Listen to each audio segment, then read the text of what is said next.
A Mozidellina, allora, i primi 3 anni sono stato un calasima. La mia prima lingua è stata il corso. All'età di 3 anni sono andato in Parigi con i miei parenti e mi sono stato in Parigi fino a 50 anni. A 50 anni ho pigliato la ritirata e mi sono buttato in un mio paese. Senza contare che tutti gli anni all'epoca delle vacanze buttavamo il paese in calasima.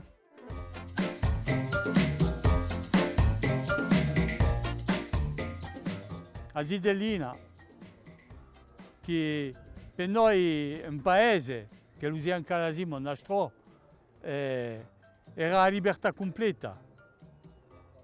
La libertà. E poi abbiamo tutti i nostri cugini. E voilà qua.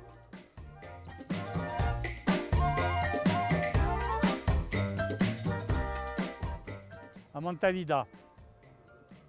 La mentalità è abbastanza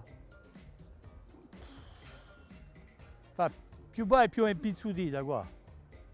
C'è meno rispetto, c'è meno solidarietà, c'è più nulla che bello quasi. E si vede il cambiamento. Il mio paese non lo rivedo mica, è sempre lo stesso. La gente cambia, ma il paese è questo.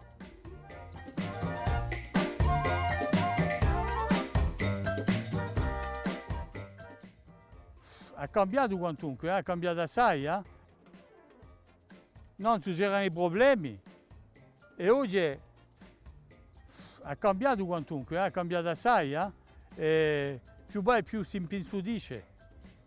Nessuno è contro i pensuti, è bella intesa, senza essere indiventista, ma la nostra cultura più bella più si perde. E questa la ricredo.